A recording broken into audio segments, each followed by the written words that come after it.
Guys, shadow work करते time जो सबसे बड़ा फियर हमें आता है, जो कि हमारे शैडो वर्क को डिफिकल्ट बना देता है, वो है fear of changing our identity. Hi guys, welcome to my channel healing process. मेरा नाम है सुमन और अपने इस चैनल पर मैं एनर्जी से रिलेटेड, रिलेशनशिप से रिलेटेड और इनर वर्क प्रैक्टिसेस से रिलेटेड कंटेंट शेयर करती हूँ।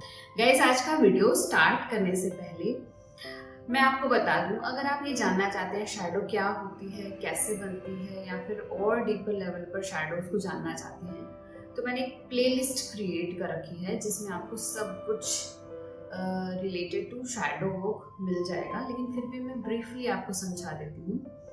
Shadow is unconscious space. Shadow एक अनकॉन्शियस स्पेस है हमारी साइकी में, जहाँ पर उन सभी क्वालिटीज को रख दिया जाता है जो कि डिनाइड है, जो कि हमारी फैमिली और सोसाइटी ने हमें बताया है कि हमें नहीं करना चाहिए, जो कि बुरी है, जो कि अच्छी नहीं है। तो जब हमने उन क्वालिटीज को एक्सपीरियंस नहीं किया ना, ये सारी क्वालिटीज स्प्लिट होकर, डिसोसिएट होकर हमारे शैडो में चलेगी। इसके अलावा जब भी हमारे साथ ट्रॉमा होता है तो उस समय बहुत सारे इमोशंस आते हैं, बहुत ज़्यादा हर्ट और पेन सरफेस लेवल पर आता है। तो हमारी साइकी ये समझती है, क्योंकि हमारी कैपेसिटी बहुत छोटी है और वो हर्ट और वो पेन बहुत ज़्यादा बड़ा है ना, तो हमारी साइकी उन सभी इमोशंस को सप्रेस कर देती है और सप्रेस करके फिर से हमारी इस अनकॉन्शियस स्पेस में डाल देती है। नंबर थर्ड वे जिससे कि हमारे शैडो बनती है वो है अनमेट नीड्स। बचपन से जो नीड्स हमारी पूरी नहीं हुई, for example need of connection, need of validation, approval, ये सारी नीड्स अगर हमारी बचपन में पूरी नहीं होती ना, तो ये सभी नीड्स भी स्प्लिट होकर, डिसोसिएट होकर हमारे शैडो स्पेस में डाल दी जाती है। तो ऐसा करते करते बचपन से जब तक हम अडल्टहुड में आते हैं, बहुत सारे एक्सपीरियंस हम लेते रहते हैं, बहुत सारे ट्रॉमेटिक इवेंट हमारे साथ हो जाते हैं, तो बहुत सारी हमारी शैडो भी बन जाती है, क्योंकि हमारी रॉन्ग प्रोग्रामिंग भी चलती रहती है।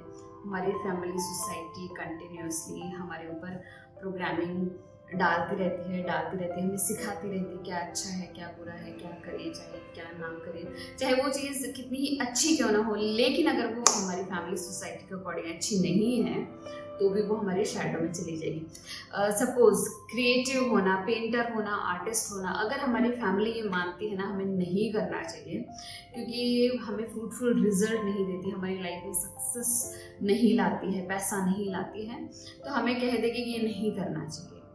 तो हम जब बचपन में छोटे होते हैं तो हमारी अंडरस्टैंडिंग इतनी नहीं होती, तो हम मान लेते हैं, कभी हम उस बारे में दोबारा नहीं सोचते। तो ऐसा करके इस आर्टिस्टिक नेचर को, इस आर्टिस्टिक क्वालिटी को ना स्प्लिट करके शैडो में डाल दिया जाता है। तो शैडो डजंट मीन कि यहाँ पर सारी क्वालिटीज बुरी ही होती हैं, इसमें वो सारी क्वालिटी होती है जो कि डिनाइड होती है किसी न किसी रीजन की वजह से। अब आगे बढ़ते हैं। अब क्या होता है शैडो का कि हमारी साइकी अब ये समझ गई कि अब हम छोटे नहीं हैं, अब हम बड़े हो गए। तो जैसे ही साइकी ये समझ गई ना, तो साइकी सोचती है मैं क्यों इतना बर्डन लेके घूमूं, और अब इनको अपॉर्चुनिटी देनी चाहिए हील करने की। तो ये अपॉर्चुनिटी मिलती है हमें in the form of triggers. जब भी हम किसी सिचुएशन में ट्रिगर हो जाते हैं तो हम ट्रिगर नहीं होते, एक्चुअली हमारी शैडो ट्रिगर होती है। जब हमारी शैडो ट्रिगर होगी, अगर हम इस पर अपना इनर वर्क करते हैं, शैडो वर्क करते हैं, तो हम आसानी से हमारे शैडोज तक पहुंच पाएंगे। और जब हमारे शैडोज तक पहुंच जाएंगे तो हम अनकॉन्शियस में पड़ी इन क्वालिटी को जैसे ही अवेयरनेस में लेके आएंगे, जैसे ही इनके बारे में जान जाएंगे ना, तो वो हमारी कॉन्शियसनेस में आ जाएगी। पहले वो अनकॉन्शियस स्पेस में थी, जैसे ही हम उस शैडो के बारे में जान जाएंगे वो कॉन्शियस हो जाएगी, और जैसे वो कॉन्शियस हो जाएगी तो हम उसको हील करना शुरू कर देते हैं, इंटीग्रेट करना शुरू कर देते हैं। बट गाइस, ये इतना आसान नहीं है। जैसे ही हम शैडो वर्क करने के लिए बैठते हैं ना, तो बहुत सारा रेजिस्टेंस आने लग जाता है, हमारा ईगो माइंड हमें करने ही नहीं देता।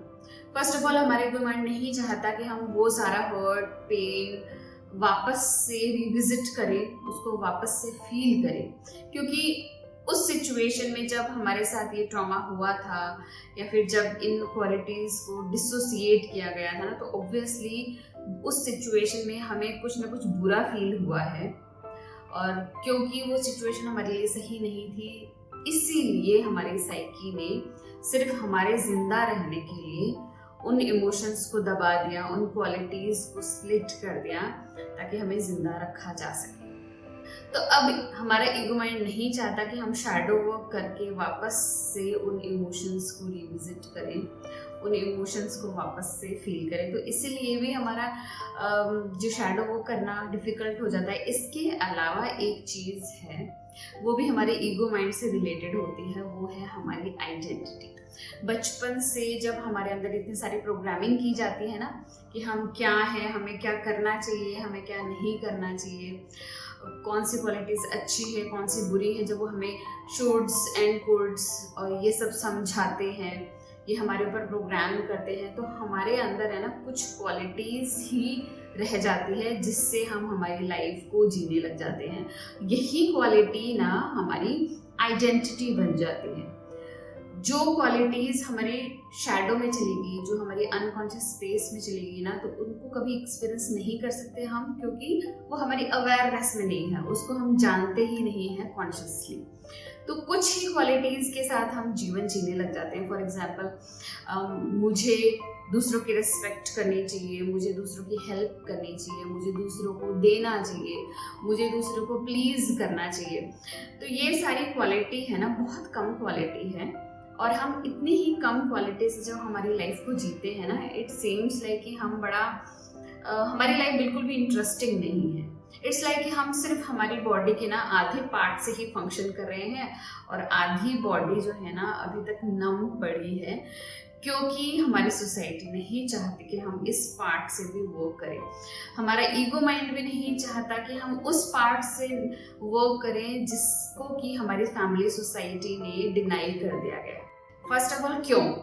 क्योंकि हम उन क्वालिटी को हम एक्सपीरियंस करेंगे। फॉर एग्जाम्पल, अगर मेरे शैडो में पड़ा है एंगर, तो मैं अगर एंगर को फील करूँगी, एक्सपीरियंस करूँगी, तो हमारी सोसाइटी हमसे दूर भाग जाएगी, क्योंकि कहेगी ये अच्छी लड़की नहीं है, क्योंकि बहुत ज़्यादा एंग्री होती है।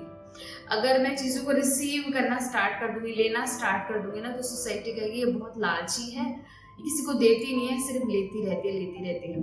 तो अगर मैं सोसाइटी के अकॉर्डिंग नहीं चलूँगी तो मेरी सोसाइटी मुझे अप्रिशिएट नहीं करेगी, वो मेरे साथ कनेक्ट नहीं करेगी, वो मेरी हेल्प नहीं करेगी, मुझे अपनी ट्राइब में नहीं रखेगी, मुझे अच्छा नहीं मानेगी। तो इस चीज़ से हमारा ईगो माइंड बहुत ज़्यादा डरता है कि अगर मैं वो सारा कुछ एक्सपीरियंस करने लग जाऊँगी जो कि हमारी शैडो में है, तो हमें नुकसान हो सकता है। और हमारी जब ट्राइब हमें रिजेक्ट कर देगी ना, तो हमारे पास जीने के लिए ना बहुत कम हेल्प रह जाती है। इसीलिए हमारा ईगो माइंड सिर्फ हमारी आइडेंटिटी से, जो कि अच्छी है, उसके साथ ही जीना पसंद करता है। उसे कुछ भी अनफेमिलियर या अननोन पसंद नहीं होता, क्योंकि अनफेमिलियर, अननोन उसे डेंजर की तरह लगता है, फियर की तरह लगता है। फियर इज लाइक कि आपने एक्सपीरियंस किया होगा, आप कुछ भी नया करने जाते हैं ना, तो आपको फियर आता है, आपको डाउट होता है, पता नहीं ये चीज़ हो पाएगी, आपसे नहीं हो पाएगी, कैसा होगा, क्या होगा।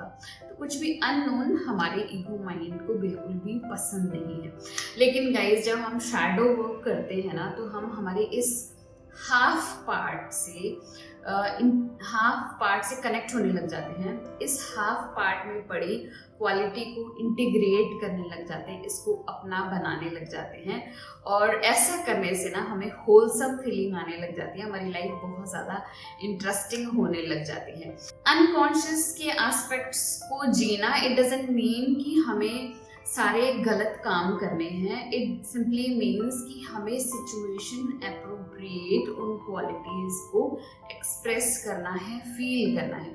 फॉर एग्जाम्पल, अगर मेरा एंगर मेरे शैडो में पड़ा है, मैं कभी एंगर एक्सप्रेस नहीं करती हूँ, क्योंकि फैमिली सोसाइटी कहती है एंग्री होना बहुत गलत है, बड़ों के सामने गुस्सा होना अच्छा नहीं है। तो जब मैं अपने इस एंगर को इंटीग्रेट कर लूँगी ना, तो मैं इस एंगर को तभी यूज़ करूँगी जब उसकी रिक्वायरमेंट मुझे अपनी लाइफ में रियली है। तो इन क्वालिटीज़ का मैक्सिमम बेनिफिट हम तभी उठा सकते हैं जब हम इनको सिचुएशन अप्रोप्रिएट यूज़ करें।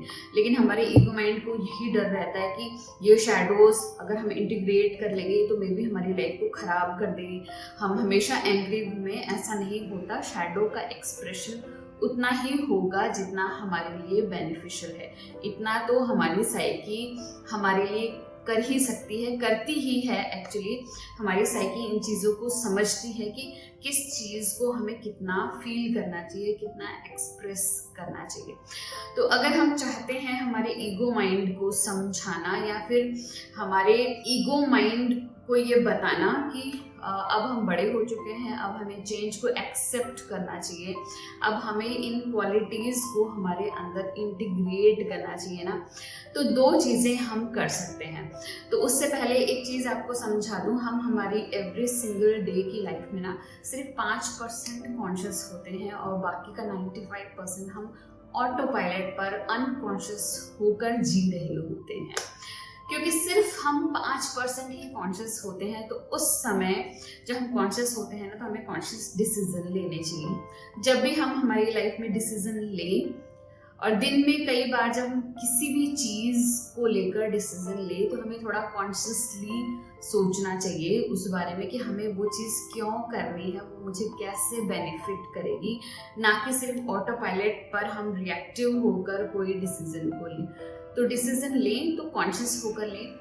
नंबर 2, क्योंकि कॉन्शियस रहना बहुत ज़्यादा मुश्किल काम है, क्योंकि हमें इस फिजिकल वर्ल्ड में रख दिया गया है जो कि अटैचमेंट से भरा हुआ है, और हमारी साइकी भी ऐसी ही है कि हम हमेशा ऑटो पायलट पर ही होते हैं मोस्ट ऑफ द टाइम, क्योंकि 95% हम अनकॉन्शियस होते हैं। जब हम अनकॉन्शियस होते हैं तो हमें एक काम करना है, वो है हमारे सबकॉन्शियस को ट्रेन करना पड़ेगा, क्योंकि सबकॉन्शियस की लैंग्वेज होती है रिपीटेशन, एफर्मेशन। जो चीज़ हम सबसे ज़्यादा रिपीट करेंगे ना, हमारे सबकॉन्शियस को लगेगा ये शायद इसके लिए बहुत ज़्यादा ज़रूरी है, तभी ये बार बार और कंसिस्टेंटली उसको कर रही है। तो हमें रिपीट करना है। कुछ एफर्मेशंस हमें एवरी सिंगल डे यूज़ करने हैं, कंसिस्टेंटली यूज़ करने हैं। गाइस ट्रस्ट मी, इससे ना बहुत बड़ा चेंज आपके नेचर में आ जाएगा। ये 2 एफर्मेशन है। पहली एफर्मेशन है, I am ready to choose anything new and I am ready to change myself. I am ready to choose and change myself. इसके अलावा एक एफर्मेशन है, वो है न्यूनेस इज ग्रोथ।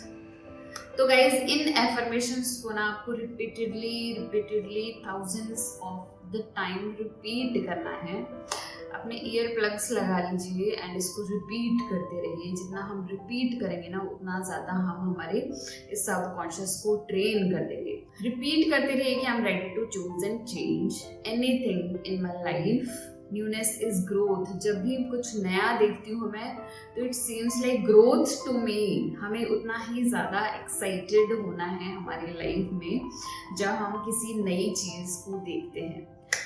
तो गाइज, आपको आज की वीडियो कैसी लगी? अगर अच्छी लगी, इंटरेस्टिंग लगी, तो मेरे वीडियो को ज़रूर लाइक कीजिएगा, मेरे चैनल को सब्सक्राइब कीजिएगा। अगर आपका कोई भी क्वेश्चन है तो प्लीज़ कमेंट बॉक्स में ज़रूर डालिएगा, क्योंकि मैं हर कमेंट पढ़ती हूँ and I will try to reply my best. Guys, तब तक के लिए बाय।